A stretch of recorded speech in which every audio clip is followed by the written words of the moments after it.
nosso texto para a nossa meditação se encontra no livro de Daniel, no capítulo 4, versos de número 25. Quem achou? Diga amém. Diz assim: tu serás expulso do meio dos homens e viverás com os animais selvagens. Comerás capim, como os bois, e te molharás com o orvalho do céu. Passarão 7 tempos, até que admitas que o Altíssimo domina sobre os reinos dos homens e os dá a quem ele quer. Diga amém, Jesus. Feche os olhos.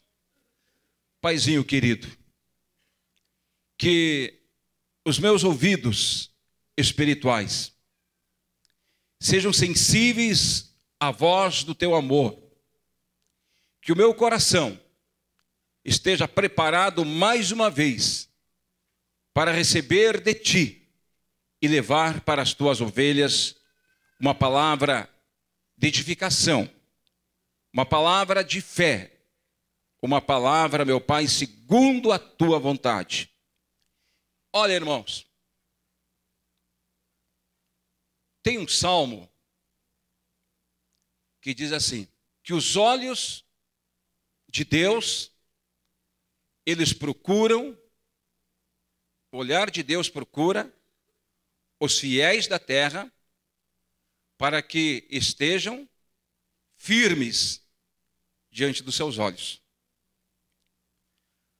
Mas, por alguma razão ou outra, o homem, por muitas vezes, ele vai perdendo o amor, perde o respeito,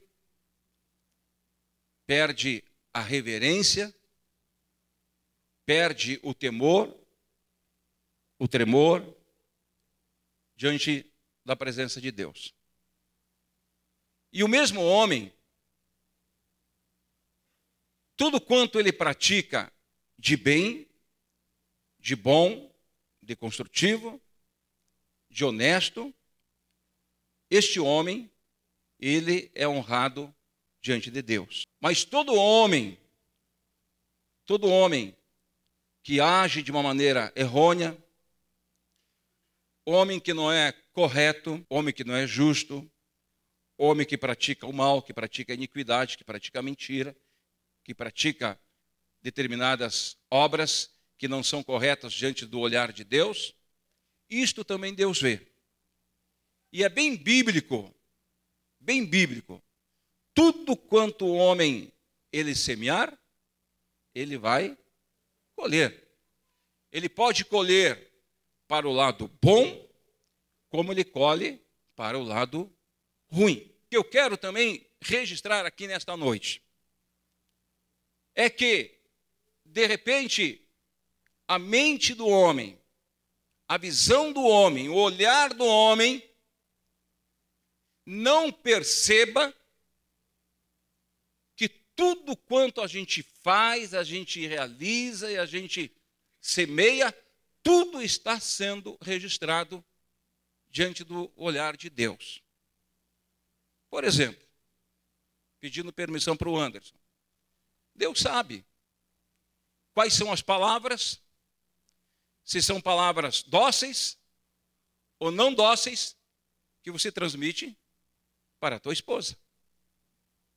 Dentro do teu quarto, dentro da tua sala. Deus tudo vê lá. Deus sabe que tipo de leito o homem tem. Que tipo de leito que o homem tem. A sua privacidade como marido e como esposa. Deus, ele é sabedor como que você administra a tua família, como você se reporta aos filhos, como que a esposa se reporta ao marido, como que o marido trata com a esposa,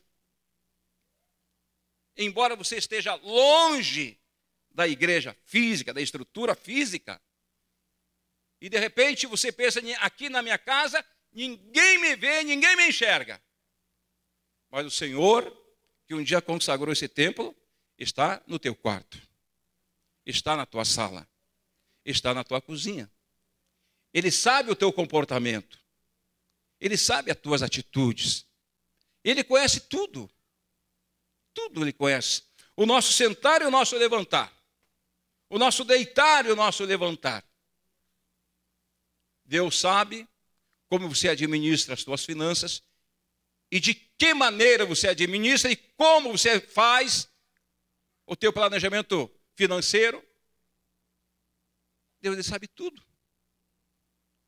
Ele sabe qual é o comportamento do homem lá na empresa. Deus tudo vê. O homem que às vezes chega 1h da manhã em casa, a esposa pergunta, mas onde você estava até essas horas da noite? Eu estava fazendo uma hora extra. Na verdade, não estava fazendo uma hora extra. Estava em outro lugar, com outro alguém. E Deus sabe disto. Deus sabe disto. Deus olha aqui dentro da igreja. Cada um. Cada um. Deus sabe como a liderança da terceira igreja aplica centavinho por centavo, dinheiro por dinheiro, onde vai as nossas ofertas, onde vai os nossos dízimos. Deus sabe tudo. Deus sabe, a exemplo de Ananias e Safira, fizeram um trato ambos, marido e mulher, mas quando venderam o seu bem, quebraram o trato. Os dois achavam que Deus não estava vendo, mas Deus tudo vê, tudo enxerga e tudo olha. E nesta noite aqui, quando nós estamos falando aqui, quando o orgulho come capim, poxa vida,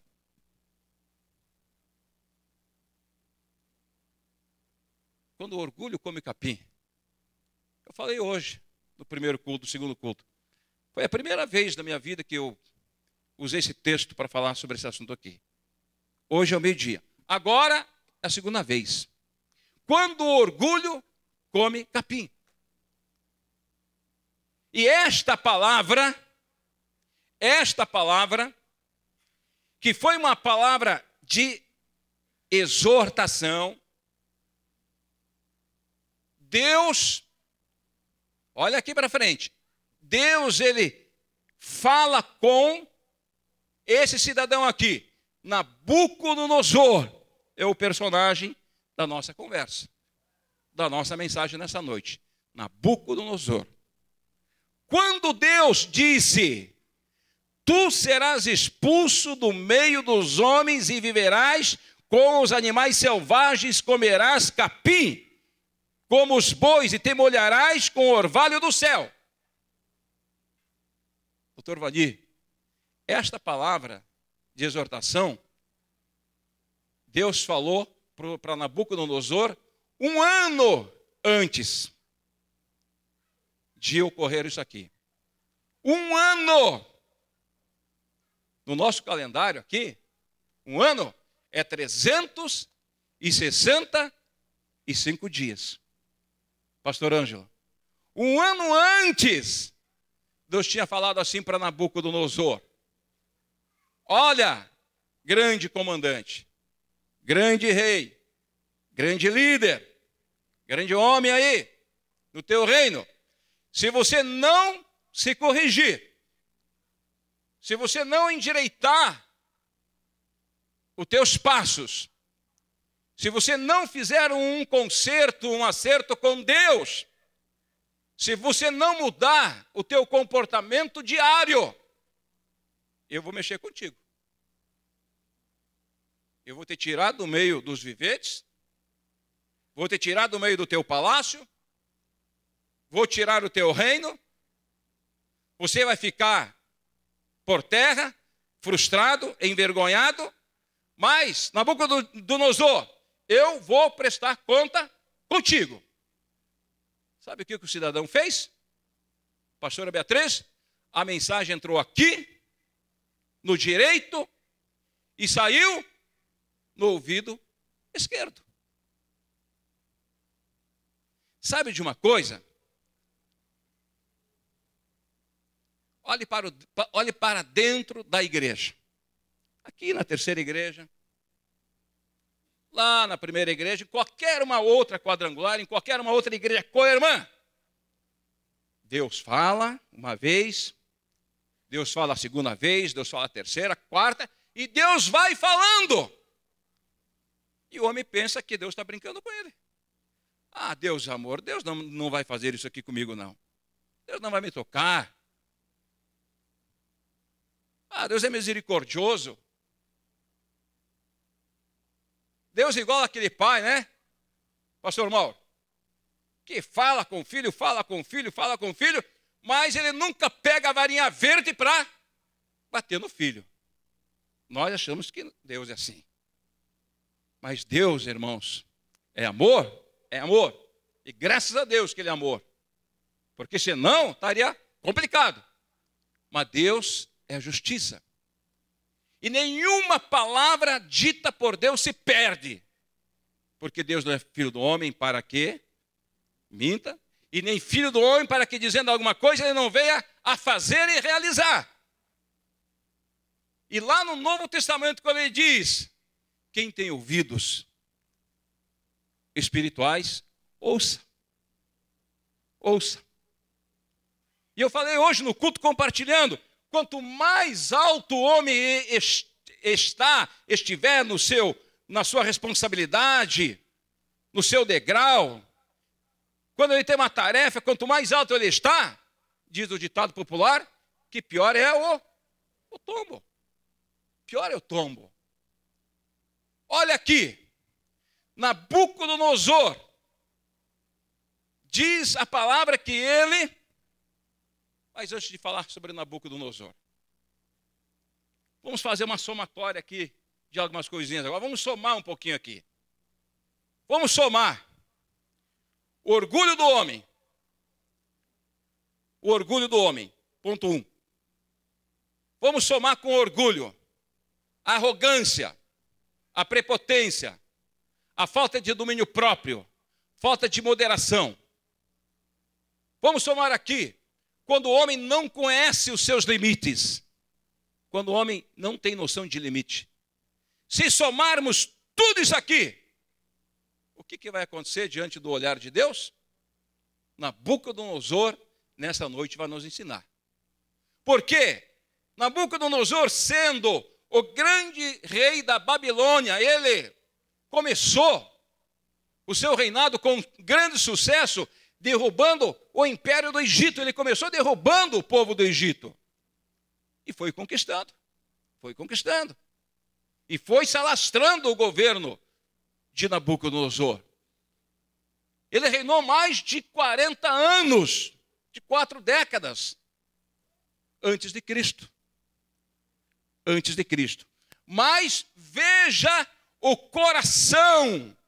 Veja o coração. A Bíblia diz assim que este comandante, ele tinha um domínio total de tudo. Ele dominava tudo. Não há melhor lugar pra gente ser feliz, melhor que o cantinho da gente. Não há melhor lugar pra se sentir tão bem, lugar melhor igual não tem. Não há melhor lugar, melhor que o nosso lar. Igreja do Evangelho Quadrangular. A revelação de Deus. Pega a sua Bíblia. No livro de Daniel, Daniel capítulo 5, por favor, versos 19. Irmã Regina, fica em pé e lê para a gente aí. Por causa da grandeza que lhe deu, povos, nações e homens de todas as línguas tremiam e temiam diante dele. Matava a quem queria e a quem queria deixava com vida. A quem queria exaltava, e a quem queria abatia. Quem entendeu? Olha aqui. Deus tinha concedido tanta autoridade, tanto poder, tanto domínio para este homem Nabucodonosor, que ele fazia tudo quanto ele queria. Se ele dissesse, olha, eu vou inocentar o Antônio Lopes por alguma razão, está inocentado. Mas se ele olhasse para o Antônio Lopes, olha, vou pegá-lo, ele pegava mesmo. Sobre todos os reinos da terra, sobre todas as nações da terra, os homens tremiam diante de Nabucodonosor. Uma autoridade, um grande rei, um grande comandante. Mas a Bíblia continua dizendo assim, ele, irmãos, ele, um dia, lá no seu palácio, talvez Nabucodonosor estivesse no lugar mais alto do palácio. Ele olhando aquela cidade linda, aquela metrópole linda, aqueles jardins suspensos, maravilhosos. De repente, foi fisgado pelo orgulho. Foi fisgado pelo orgulho. E orgulho fez ele falar assim, quem é como Nabucodonosor? Quem é como eu aqui?